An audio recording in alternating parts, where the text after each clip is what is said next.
Bonjour à tous, ici Maxime Tremblay, aussi connu sous le nom de Max Tremblay TV. Bienvenue sur ma chaîne Twitch et cette semaine, nous parlons de mes attentes pour YouTube en 2020.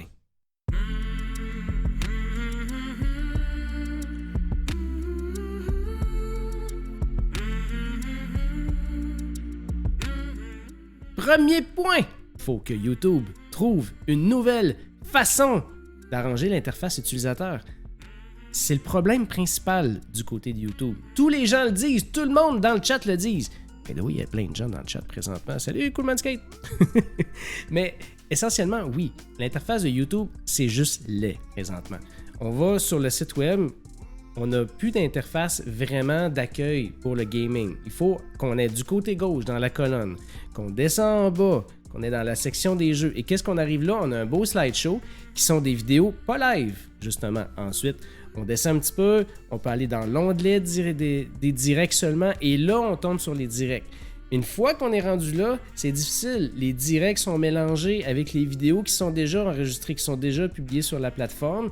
On ne trouve pas de stream de grande qualité, ce qui est vraiment étonnant, compte tenu que YouTube possède des spécifications techniques très intéressantes. On peut lui envoyer un bitrate vraiment énorme à la plateforme, et malheureusement, on dirait que les gens ne les utilisent pas. Je ne sais pas ce qui se passe de ce côté-là, mais les gens n'utilisent définitivement pas la plateforme à son meilleur. Ce qui fait que trouver des streams de grande qualité sur les lives ne sont pas mis assez de l'avant.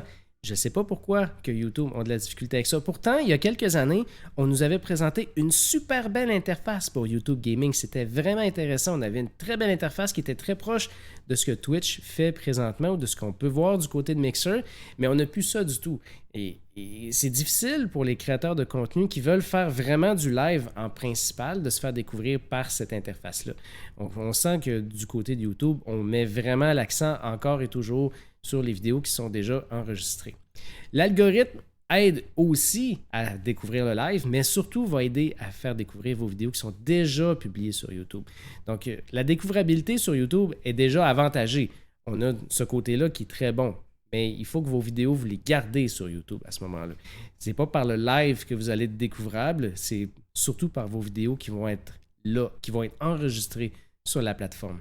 Un dernier point aussi concernant l'interface, c'est que YouTube a très peu d'interactivité avec sa plateforme. Si je pense à des événements comme Twitch Pokémon, par exemple, où on a une tonne de gens, des 100 000 personnes qui parlent dans le chat en même temps pour contrôler le personnage du héros de Pokémon dans la plateforme, et que les gens tapent des choses, que ça se répercute dans le jeu. Si je pense à Mixer, qui ont plein de fonctionnalités pour justement avoir un impact direct chez le streamer ou avoir un impact direct dans le jeu du streamer. Chez YouTube, c'est des possibilités qui ne sont pas là. Donc, on a vraiment quelque chose à explorer, quelque chose qu'on doit faire de ce côté-là.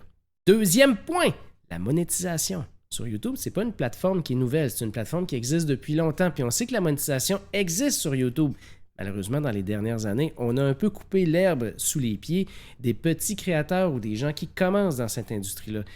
Il faut avoir atteint 1000 subs sur la plateforme de YouTube pour pouvoir avoir accès aux publicités, mais surtout 4000 d'heures regardées de vos vidéos durant les 12 derniers mois pour être capable d'activer la monétisation par publicité. Il faut avoir 30 000 abonnés.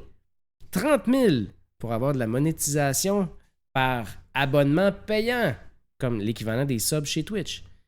C'est énorme, c'est infiniment difficile à atteindre pour un créateur de contenu qui commence. Donc oui, vous avez des chances de vous faire découvrir. Oui, l'algorithme va vous aider si vous travaillez bien, si votre contenu est bon, mais quand même, atteindre la monétisation, ça peut prendre vraiment du temps. Puis une fois monétisé, une fois que vous avez réussi à monétiser votre plateforme, ben là, c'est de respecter les règles. Parce que YouTube, les règles sont très serrées. On a l'impression des fois d'être directement dans une prison ou dans un pénitencier où il ne faut pas dire quelque chose de croche par rapport à ça. Troisième point, l'interface utilisateur. Je sais que je l'ai dit en premier point, mais c'est tellement important. C'est définitivement le problème. C'est le problème principal chez YouTube. J'ai pas d'autres points à dire. YouTube ont tout présentement. YouTube ont 2 millions d'utilisateurs actifs par mois. C'est énorme. C'est le deuxième plus gros site web au monde. Le premier étant google.com. Je ne sais pas si vous réalisez, mais c'est énorme. C'est plus d'utilisateurs que sur Facebook. YouTube possède déjà, avec une interface inadaptée au streaming, 17% du marché du streaming. C'est énorme. C'est vraiment énorme. Grâce à leur algorithme, grâce aux créateurs de contenu qui sont déjà là. YouTube ont déjà les utilisateurs. YouTube ont déjà la possibilité de se monétiser. YouTube ont déjà l'algorithme de découvrabilité. La seule chose qu'ils n'ont pas présentement, c'est l'interface utilisateur. Donc là, YouTube, vous savez qu'est-ce que vous devez faire. Une chose qui est intéressante, par contre, c'est qu'on sait qui investissent dans ce marché-là. Puis on sait que pour YouTube, ça reste quand même important, cet aspect-là, parce que, par exemple, cette semaine, on avait une grosse annonce du côté d'Activision où est-ce qu'on transférait toutes les diffusions des directs des chaînes de e-sports sur YouTube directement. Donc, les chaînes comme, par exemple, les compétitions officielles de Call of Duty, les compétitions officielles de Overwatch, tout ça va être disponible sur YouTube à partir de maintenant. C'est une défaite à ce niveau-là du côté de Twitch. Et je ne sais pas combien YouTube ont payé pour ça, mais c'est définitivement un gros contrat. Fait que ça montre l'intérêt de YouTube envers le streaming live, du moins pour démontrer aux gens qui sont intéressés à cette plateforme-là. Donc, c'était tout pour cette semaine. Évidemment, de mon côté, je suis disponible sur Twitch. Vous allez trouver le lien dans le bas de l'écran à l'adresse twitch.tv/Max Tremblay TV. Je stream toute la semaine, le mercredi, vendredi, samedi, dimanche, la semaine à partir de 19h le soir et le matin à partir de 9h30 environ. Vous pouvez suivre tous mes autres réseaux sociaux aussi. Vous allez trouver les liens directement dans le bas de la description. N'hésitez pas surtout à laisser un commentaire dans le bas du vidéo si jamais vous avez des idées, si jamais vous avez des commentaires sur la production, si vous avez des commentaires sur le sujet aussi. Je suis toujours très, très ouvert à discuter de ça avec vous. Je vous laisse là-dessus. Je vous souhaite une excellente fin de journée. On se reparle la semaine prochaine.